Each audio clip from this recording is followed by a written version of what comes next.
नमस्कार साथियों, सभी को वेरी गुड मॉर्निंग, सुप्रभात। आप सभी प्यारे साथियों का स्वागत है आपके अपने चैनल साइंस फाइटर क्लासेज में।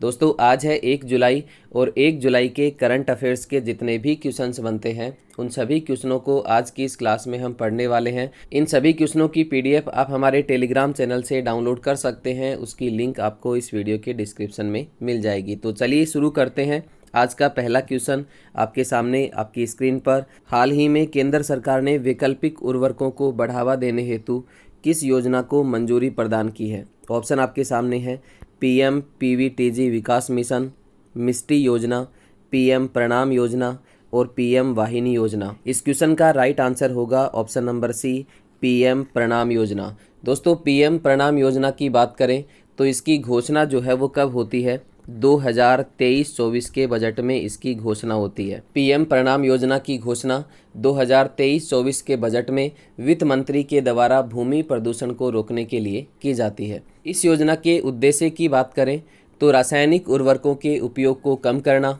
इसके अलावा वैकल्पिक उर्वरकों को बढ़ावा देना, इसके अलावा कार्बनिक खाद के उपयोग को बढ़ावा देना इसका उद्देश्य रखा गया। इसके अलावा नोट करें, अभी हाल ही में हमारे रसायन मंत्री मनसुख मंडाविया के द्वारा इस योजना को मंजूरी प्रदान की गई है। इस प्रकार से इस क्वेश्चन का राइट आंसर होगा ऑप्शन नंबर सी, पीएम प्रणाम योजना। चलिए बढ़ते हैं अगले क्वेश्चन की ओर।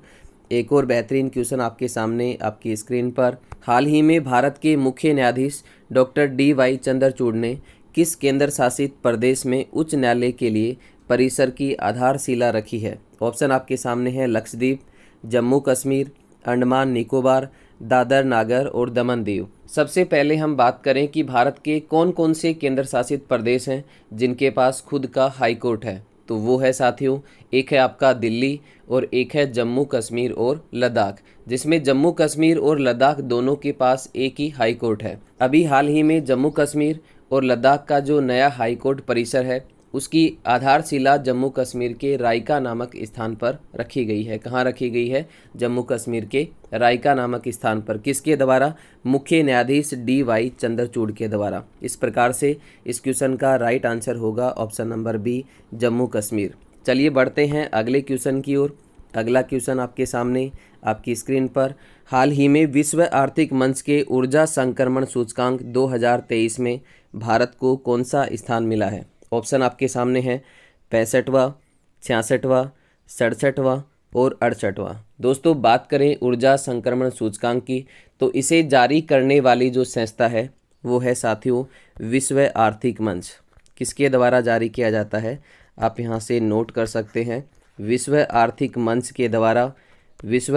मंच के द्वारा ऊर्जा संक्रमण सूचकांक जो है वो जारी किया जाता है। इसकी स्थापना की हम बात करें तो इसकी स्थापना होती है 1971 में और दावोस स्विट्जरलैंड में इसकी बैठक होती है। इसके अलावा बात करें इसके मुख्यालय की तो इसका मुख्यालय जो है वो कहाँ पे स्थित है? जेनेवा में।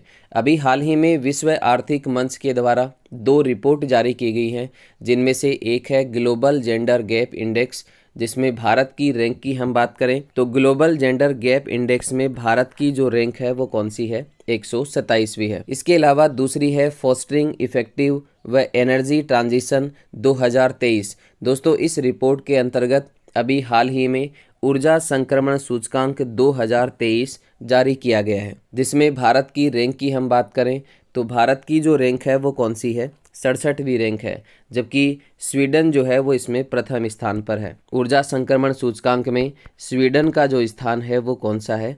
प्रथम स्थान है। आप यहाँ से नोट कर सकते हैं। इस प्रकार से इस क्वेश्चन का राइट आंसर होता है ऑप्शन नंबर सी। चलिए बढ़ते हैं अगले क्वेश्चन की ओर। अगला क्वेश्चन आपके सामने आपकी स्क्रीन पर। यूनेस्को की विश्व धरोहर स्थलों की प्रदर्शनी बैंकिंग ऑन वर्ल्ड हेरिटेज का आयोजन कहाँ होगा? ऑप्शन आपके सामने है भारत, ब्रिटेन, जापान और मलेशिया। दोस्तों, बात करें यूनेस्को की विश्व धरोहर स्थलों की प्रदर्शनी जिसका नाम है बैंकिंग ऑन वर्ल्ड हेरिटेज, तो इसका आयोजन जो है वो कहाँ पे होगा? भारत के नई दिल्ली में। कहाँ पे होगा? भारत के नई दिल्ली में। अब बात करें कि इस प्रदर्शनी में क्या दिखाया जाएगा तो नोट करें, प्रत्येक विश्व धरोहर पर जो बैंक नोट जारी किया गया था उसका जो कलेक्शन है वो इस प्रदर्शनी में दिखाया जाएगा। इस प्रकार से इस क्वेश्चन का राइट आंसर होता है ऑप्शन नंबर ए। चलिए बढ़ते हैं अगले क्वेश्चन की ओर।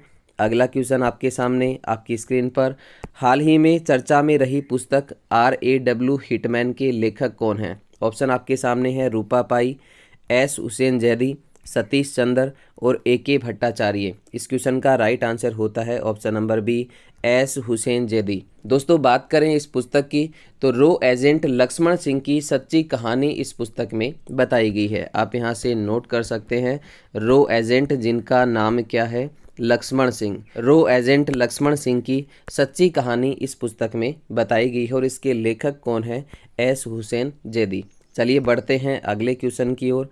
अगला क्वेश्चन आपके सामने आपकी स्क्रीन पर, हाल ही में बच्चों की सुरक्षा के लिए उठाए गए कदमों को ध्यान में रखते हुए किस देश को report on children and armed conflict 2023 से बाहर रखा गया है? ऑप्शन आपके सामने है भारत, फिलिस्तीन, इजराइल और मलेशिया। इस क्वेश्चन का राइट आंसर होगा ऑप्शन नंबर ए, भारत।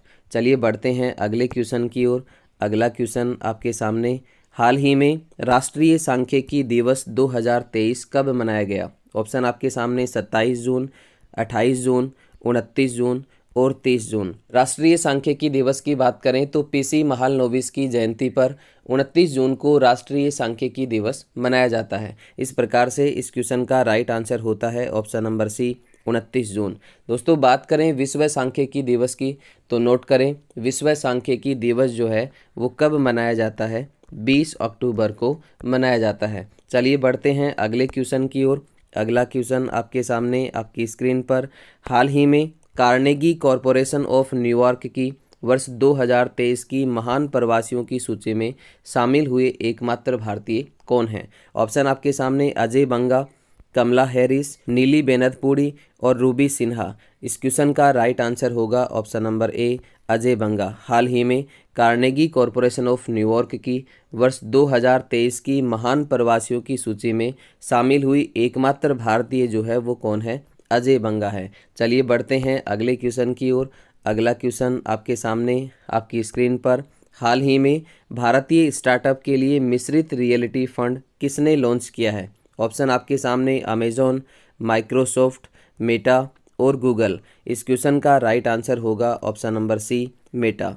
चलिए बढ़ते हैं अगले क्वेश्चन की ओर। अगला क्वेश्चन आपके सामने आपकी स्क्रीन पर, हाल ही में किस सार्वजनिक उपक्रम को AEO-T3 का दर्जा प्रदान किया गया है? ऑप्शन आपके सामने है HPCL, ONGC, सेल और गेल।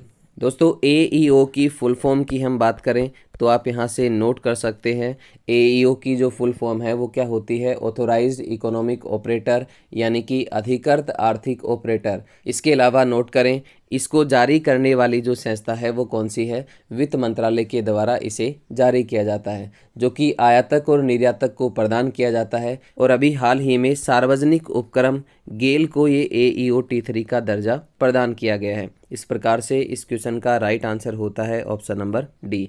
तो आज के लिए साथियों इतना ही, मिलते हैं नेक्स्ट वीडियो में। तब तक के लिए आप सभी साथियों का बहुत बहुत धन्यवाद। जय हिंद, जय भारत।